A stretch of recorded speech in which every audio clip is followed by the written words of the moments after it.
बताओ आज बात करें मुहर्रम में ताज़िया मनाना सही है क्या गलत?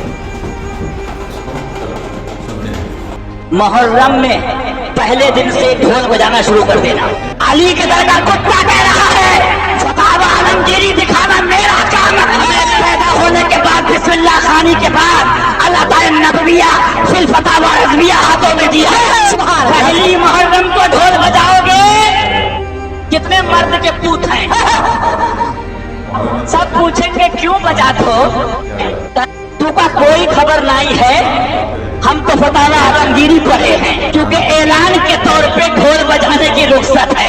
अगर तू का ऐलान करत हो कहना बाबू हम ऐलान करत हैं कि इमाम हुसैन का महीना शुरू होगा। मेरान भैया से पढ़े रहे होगा या फरहान भैया से कहा हाँ हम पढ़े रहे हैं बाबू कि आज का ऐलान करत हो तो आज ये ऐलान करना है मुहर्रम में कि रद्द वहाबिया फर्ज़े आज़म है। क्या करोगे बाबू अब की बजा रहे हो? आज हम ऐलान करेंगे कि ये फिस्क है काफिर नहीं है। ये ढोल फिस्क है 10 दिन बजाना तब 10 दिन का बाबू इतना तो मानो कि तू गुनाहगार हो तू फासिक हो। कहना बाबू तू बताओ तुमको हराम दिखत है और 6 फीट का हरामी नहीं दिखत है। रमजान में शहरी में उठाते ढोल बजा के गए तो मैंने क्या हुआ? बोले एक मुफ्ती साहब आए हैं उन्होंने बंद कर दिया है। ये पोजीशन है मारो घुटना फूटे सर मंगाई थी रोटी ले आए तवा। तुम कहते हो काफिर नहीं हर वहाबी तो सुना घोड़ा बस्ती वालों मुहर्रम में पहले दिन से ढोल बजाना शुरू कर देना। अली के दर का कुत्ता कह रहा है फतावा आलमगीरी दिखाना मेरा काम है। हमारे बाप दादा ने सोने और जवाहरात और गट्टियां नहीं थमाई हैं। हमें पैदा होने के बाद बिस्मिल्लाह खानी के बाद अल्लाह ताला नबविया फिल फतावा रज़विया हाथों में दी है। सुभान अल्लाह सुभान अल्लाह सुभान अल्लाह। पहली मुहर्रम को ढोल बजाओगे कितने मर्द के पूत हैं? बजाओगे? सब पूछेंगे क्यों बजाते हो? अब जवाब सुनो बाबू। सब पूछेंगे क्यों बजाते हो? कहना बाबू हमने गौवा को जमा करे हैं। हम गौवा वालों को जमा करे हैं। तू का कोई खबर नहीं है। हम तो फतावा आलमगीरी पढ़े हैं क्योंकि ऐलान के तौर पे ढोल बजाने की रुख्सत है। अब तक तू का ऐलान करत हो?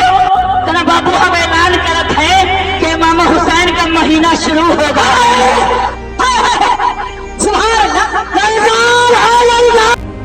कहते हैं ना ढोल ना बजाओ माहे मुहर्रम पे तो हमें यजीदी होने का लोग ताना देते हैं। ये यजीदी लोग हैं यजीदी। हम कहते हैं क्यों यजीदी हो गए हम?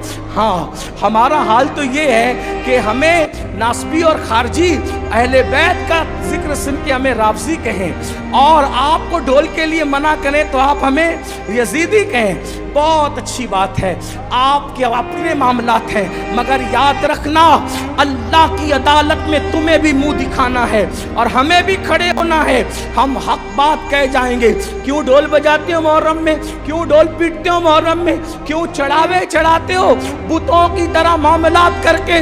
तो आप कहेंगे मोहब्बत है मोहब्बत। हमने कहा क्यों मोहब्बत है? जिनकी शादियों में ढोल नहीं बजे उनकी शहादतों पे ढोल बजाते हो बेशर्मो।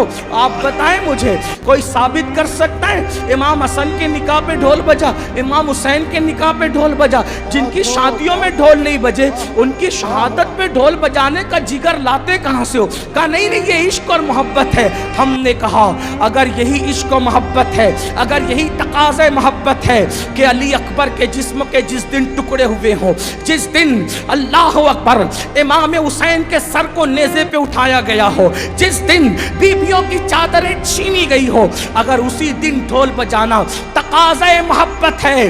अल्लाह किसी को वो दिन न दिखाए जिस दिन तेरे बेटे का एक्सीडेंट हो और तेरे बेटे का, जवान बेटे का जनाजा उठ रहा हो, उस वक्त तू ढोल बजाना, फिर समझेंगे कि तकाज़े मोहब्बत किसे कहते हैं। तेरे जवान बेटे के लाशे पर तुझे ढोल बजाने की हिम्मत नहीं होती और हम शबीए पैगंबर के जिगर के टुकड़े किए गए, उस दिन तुम ढोल बजाकर मोहब्बत की अलामत करार देते हो। शर्म नहीं आती? जरा सोचो तो सही। सुन्नियों, बदअकीदगी के रास्ते हमने उस्तवार करने की कोशिश की है। इमाम अहमद रजा की शान ये है, उन्होंने अहले सुन्नत को भी इस्लाही नजरिया पेश फरमाया और बदअकीदों को भी लगाम अता की। कम नसीबी ये है, हमने बदअकीदों के मामले में आला हजरत का मौकिफ तो पेश कर दिया, लेकिन अहले सुन्नत की इस्लाह के लिए उन्होंने जो बातें पेश की कि हमने उसकी हिम्मत की, इसलिए कि हम तो सोचते हैं फला साहब नाराज हो जाएंगे, फला साहब। याद रखो, कुरान कहता है वल्लाहु व रसूलुहु अहक्कु अन युर्दू, अल्लाह और उसके रसूल ज्यादा हकदार हैं कि उनको राजी किया जाए। लोग रज़्ज़ाक नहीं है, रज़्ज़ाक अल्लाह है। इसलिए सुन्नियों, मेरी कौम के जवानों, इमाम ने जो पैगाम दिया है उस दोनों को सीने से लगाओ।